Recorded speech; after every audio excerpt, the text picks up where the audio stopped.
Ko darīt komisijā, lai neieslīgtu nesagatavotās diskusijās? Mans priekšlikums ir, kurš grib izteikties pa 1 minūtē un pa 1 reizē. Tagad? Jā, Artus jau ir runājis. Pagaidiet, es pacēlu pirmais roku. Gribakau kungs bija pirmais. 1 minūte. Došu pārdomājiet nopietni. Es esmu Mārcis Kaimiņš, un es runāšu 1 minūti. Es iesaku uzņemt 250 bēgļus, bet no Tibetas. Tāpēc, ka viņi tiek ekspansēti no Ķīnas, un viņi atrodas arī Indijā, un es domāju, ka Tibetas bēgļi mums būtu daudz patīkamāk, saprotamāk, cilvēki ar lielāku intelektu, un 250 tibetiešu bēgļi pat šeit būtu vēlams. Es iesaku šādu jautājumu arī apdomāt, jo kontekstā ar to, kas notiek arī Ķīnā, jo ja mēs tagad skatāmies, kas notiekās Sīrijā, Lībijā un tajos krastos, tad pa Ķīnu ir tieši tas pats. Un ļoti daudz tibetieši ir aizbraukuši prom no Ķīnas, tā kā tiešām apdraudo, jo viņiem ir apdraudēta gan dzīvība, gan viņu ģimenes un tā tālāk, kāpēc mēs nevarētu uzņemt 250 tibetiešu bēgļus. Labi, mēs apdomāsim, kāda būtu šeit 250. Nav problēma. Nē, mēs atvainot, kad mēs viņiem tagad laivas, varam arī laivām, bet no Tibetas tad lūdzu. Paldies vēl.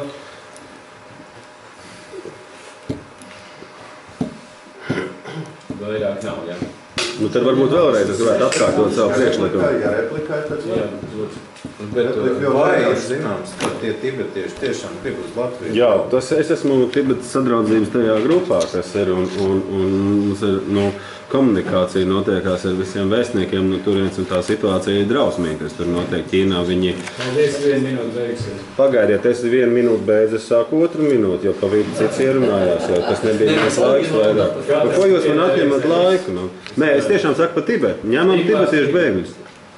Kas man mulsinā? Es skatos, ka daži kolēģi skatās uz bēgļiem, tā kā uz preci internetu veikalā.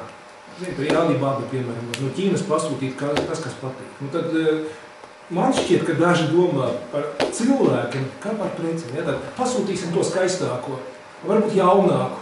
Tie ir bēgļi un viņiem ir problēma. Tad ņemiet viņus pie sevis uz mājām. Tad ņemiet viņus pie sevis uz mājām un priecājieties ar viņiem. Un jūs pēc tam. Un tad, protams, var ņemt mājas, var darīt daudz ko, bet ir cilvēki, un par cilvēkiem ir jārunā, kā par cilvēkiem, nevis kā par preci, kā ko mēs pasūtīsim uz Latviju, ko mēs atvedīsim, un kā mēs baudīsim, to procesu. Paužam nepārprotam viedokli, ka mēs šo tālācības programmas izstrādu uzskatām par prioritāti. Ja ministrija atrod, ka tas pilnīgi noteikti nav prioritāti, ka viņam kaut kas pavisam cits ir prioritārs. Tad atkal jautājums, ko mēs šeit vispār darām. Mums šeit ir saima, kur mēs nosakām būtībā šīs politiskās prioritātes. Un ja mēs nosakām šeit ministrijai, tad šī prioritāte ir prioritāte. Tad, lai viņi pārskata savu finansējumu, toreiz sanāca kopā pa visām ministrijām būtībā šai integrācijas politikas ieviešanai, kur sanāca nenormāli miljoni. Un ja tur nevar atrast 20 000, ja mēs šeit komisijā lemjam, ka tā ir prioritāte, tad ko mēs te nākam kopā? Ir taču visu laiku tā, ka tā valdība visu laiku kaut ko dara bez mūsu palīdzības. Kaut vai Rekur Ingmāra gadījums, par ko viņš teica, mēs apsolam, mēs pēc tam izskatāmies pēc kaut kādiem muļķiem, kas šeit sēž, un kāds ir sausais atlikums. Tas ir punkts 1. Punkts 2. Es uzskatu, ka mēs drīkstam un mums ir jāprasa atbildība no valdības, tātad izpildvaras, par to, kāpēc nav jau 3 gadus šī integrācijas politika. Tagad, kad kaut kādu uzreiz viņi tagad mums ir tas laiks beidzās, un tagad sāks domāt, bet mums nav integrācijas politika. Kā tā var būt? Pirms 3 gadiem šis jautājums jau tika pacelts. Tad kurš ir tas ierēdnis vai institūcija, kas ir vienkārši absolūti noignorējuši šo jautājumu? Un, protams, ka nav cilvēkiem absolūti izskaidrots nekas, kas ar tiem bēgļiem notiksies. Tā lieta ir. Bet es uzskatu, ka mums ir jājautā no šīs komisijas, Un nesakiet tagad, Latkovs kungs, ka jūs kaimiņu kungs varat tagad rakstīt atkal viens pats. Es arī uzrakstīšu. Bet kaut kādu veidu status šai komisijai arī vajadzētu. Esat teicis 4 reizes, viss ir dokumentēts. Runa ir par to, ka kurš ir atbildīgs par to, kāpēc nav šīs integrācijas politikas. Kāpēc ir tā, ka nāks Godmane tagad un stāstīs, būs tā un tā un būs tā. Kāpēc mēs par to tagad tikai uzzinām? Un mēs atrodamies lēmēju varā. Vieni vārdi, jā. Kāpēc nav integrācijas politikas? Integrācija ir atšķirīgs, protams, integrācijas politikas. Šeit mēs runājam par trešo valstu vai par patvērumu. Vai par Tibetas, pieņemsim, jā. Tad es jums atbildēšu, kāpēc nav visu laiku. Ir bijis Eiropas finansējums, ir bijuši projekti. Reku nits nav vairāk, reku projekti ir. Tad ir bijis pārtraukums, kur tiešām kaut kas to nav izplānojis. Noskaidrojam, kas ir kaut kas. Ir laiks saukt uzvārdus. Ir laiks saukt uzvārdus. Ir laiks saukt pie atbildības. Ļaujiet parunāt tālāk. Kaimiņu kungs specializēties uz saukšanu pie atbildības. Jā, man ļoti patīk šis vārds. Es gribētu Ingmāru Līdakam. Paldies. Nē, nepaldies. Nē, jums ir beigusies diskusijas. Es gribētu tomēr, tad jūs beidziet, es tomēr pabeigšu. Jūs tā kā skolnieki ceļaties kājās uzreiz un tā tālāk. Līdaks kungs ir pateicis jau arī pagājušajā reizē, ka kāda jēga ir, jūs nedzirdat arī mani, jā? Es parunāšu ar sevi te. Kāda jēga ir no šīs te komisijas, ka mēs nevaram ietekmēt nevienu lēmumu? Kāda jēga no viņas ir? Tāpēc, ka jūs saņemat algu, Latkovska kungs, vai Judīns saņem algu? Tā jau ir tā bezatbildīga. Kāda jēga no šīs komisijas ir? Parunāt. Vienkārši parunāt. Tas ir laiks, kad tiks atrauktas. Vispār bezjēdzīgi tas ir. Pareizi. Kā to nicu projekt?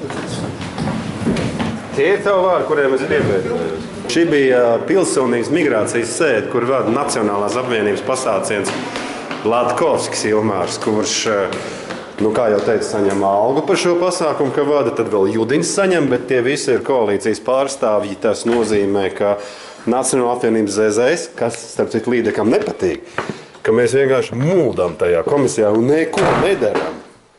Bezjēdzīgi. Parunājām, katram iedeva 20 sekundes. Te jūs redzēsiet, kā tas notiek. Un algu saņem. Latkovska kungs, jūs rakstīsiet komisijas sastāvā tā kā vārdā to par to, kas ir atbildīgs par to, ka mēs joprojām nav šī integrācijas politika izstrādāta. Rakstīsiet vai vienkārši noklausījāties? Kura integrācijas politika? Tas par bēgļiem. Ka mums viņas joprojām nav, ka mēs viņu gaidīsim, jūs rakstīsiet to? Tur ir divas dažādas lietas. Bēgļu. Mums viņas nav neviena šeit. Kas ir programma? Kas ir programma? Programma ir tā kā programma. Tas pa punktām. Saprast, kas notiksies. Mums viņas nav. Integrācijas pamatnostādnes ir. Jā. Kur viņas ir? Bonders uzrakstīja, tā kā viņam atrakstījās.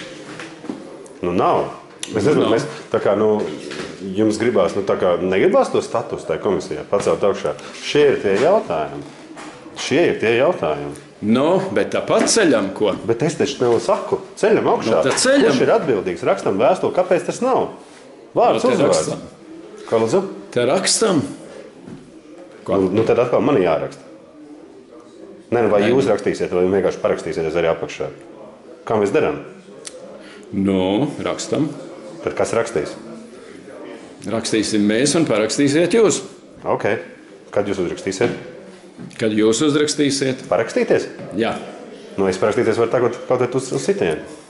Labi, ko tu gribi rakstīt? Kurš ir atbildīgs? Kāpēc tikai tagad? Ja? Bet kas tas tāds ir? Viņš noteikti tas cilvēks joprojām tur strādā. 100 punktu strādā, jeb arī pārsērējis uz citurieniem. 100 punktu. Ko tu gribi atrast? Kāpēc nav atbildīgais par... Jā, nav atbildes uz šiem jautājumiem. Mēs paši, ko mēs zinām, stāstam pēc tam žurnālistiem. Kāpēc nav kaut kāda kopīga lieta, ko mēs stāstam? Kāpēc Judins iet un salīdzina cilvēkus ar interviju? Judinam bija ļoti labs projekts. Kāds projekts? Judinam bija projekts izskatīt Solvijas tuvināšanu. Kur palikās? Strādājam. Noņēmām no dienas kārtī. Bailīgs līdz ručkai. Es tā vienotība tāda. Bailīgi.